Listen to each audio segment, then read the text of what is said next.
Welcome. I'm excited to be here with you again today, continuing conversations about the Common Core. I have the pleasure of having Mr. Joe Lynch here with me today, and we're going to be just talking about the Common Core. Joe, can you tell us what you do? Well, I'm a third grade teacher in Oakland, California. Okay. And what has your experiences so far been with the Common Core? Well, the Common Core is a change for my district and seems kind of simplified, but it's kind of also complicated and for kids to articulate about the math. Okay. One of the things that we were talking about that I found so interesting was what you were saying about gender in the Common Core, how boys approach it and how girls approach it. So I really want you to talk about that some more because I thought that was fascinating and really relevant. Well, I think the Common Core is going to be a problem for boys, especially what I see in my boys, because I can relate to them. They want to just get the answer, and based on the numbers, that's the answer. But Common Core requires you to explain how you get the answer, and I find that quite difficult for some of the boys to do. And it's easy for the girls to articulate, but the boys like, why do I have to prove why this?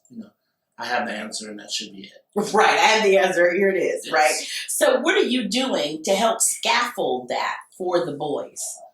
Well, basically, I have them. Okay, can you explain that? We have in our district, ask another question or write another sentence. So I give them sentence frames. I'll give them a way to structure it. Like, okay, what can you add to this? How could you add to this answer? What steps did you take to get this answer? And that's helped them a little bit. Okay. It's not quite intuitive like for the boys as it is for the girls. Okay, I want you to talk a little bit more about this idea of sentence frames because that's a really important piece, that scaffold. So what does that look like exactly? Well, basically, I write a frame on the board, and they give me the answer. And I say, okay, look at your sentence frame. How could you add to your answer? Okay, well, this procedure, this is what I did. First step, second step, third step. And I'll have them, have a frame for them to fill in. Then once they start getting used to it, they don't need it anymore. So it takes a while for them to get used to it. And after a while, they know what I expect. And so one thing I've been able to okay, all right, I'll give them a problem. That's okay. Write the problem out in your own words. Mm-hmm. Then I give another extension. Okay, now develop your own problem in your own words that your group has to be able to answer. Mm-hmm. So you can't make it too hard for they can't answer it. Mm-hmm. So you got to think about how can I write a problem for my peers to understand. So I kind of help them with their thinking, like, oh, okay, I can do this for myself to help other people. So that's been working well for me. Okay. I mean, I think that's a really important piece, that idea of posing problems, because for so often we have just been kind of getting kids, in the mathematical practices, it talks about reasoning, and it says that there's contextualizing and decontextualizing. And what we really get kids to do often is decontextualize, right? We give them a problem, they have to come up with the math. But that idea of getting kids to contextualize and pose their own problems, I think is really important, and it's a shift in the core. So I think that's really great that you're having your kids to do that. Are they comfortable with it? Or do you feel like you really have to norm them into that kind of a framework? I have to norm them in doing it, but basically I've been doing something like it for 3 years. So by February, it's pretty common to know what I expect. So that's part of that homework package. Okay, write a problem and bring it to the class and pick somebody else to solve your problem. So, okay. So that's working pretty well. All right. Okay. So can you talk a little bit about homework and how you're using homework to scaffold instruction into the Common Core? Well, homework, basically I want to know their facts. Okay. Then what's been the problem I just use word problems. Okay. So figure out what are the common words or what are the key words and more than one way to solve the problem. Okay.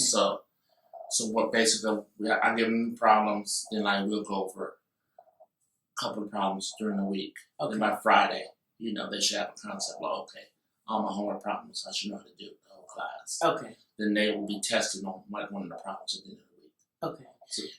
So now I think, and then in their homework, do they have to use those sentence frames in the beginning? Not in the beginning, but eventually they will have to write about it in their math journal, based on how did you solve this problem? Okay. Problem X. Okay, tell me, write how you solved it. Okay. Yeah, I love a couple of things about this conversation. I love the idea of really thinking about how can we scaffold it differently for girls and for boys. And I love the idea of sentence frames because people use sentence frames all the time in literacy, but they don't tend to use those in math. And I really like what you said about phasing it out. So you give it to them as a scaffold, but then you phase it out and they just know this is how I have to explain what I did. Right. Anything else you can think of? I think it's a process, but I think, if it's more encouraged, the boys be able to catch up with the girls, because the girls sometimes have a problem with the concepts of math, but they can explain what they can explain their thinking about the math. Right, because the girls are really verbal. Yes. So they can talk about it, right, and write about it. But I think as I practice it more and present to them more, they'll get better at it. Okay. Because the essential is fine. It's like explaining the concept in their own words. Right. I think that takes practice. Right. You got to give them a frame like, oh, how can I say this? Right. And, good thing about my school, we have a problem of the month.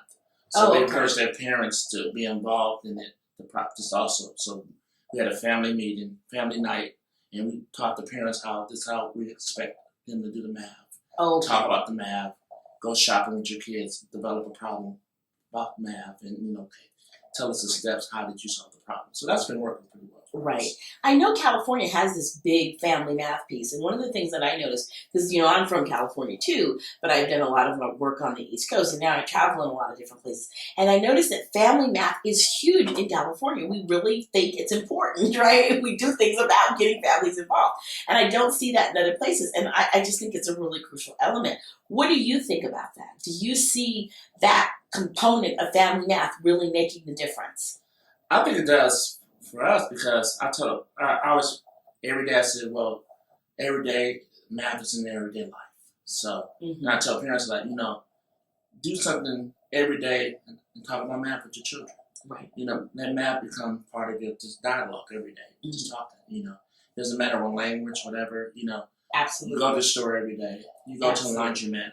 Just think about what you cook every day. So, use math part of your everyday practice. Right. And kids, they can make a connection like, oh, that involves math.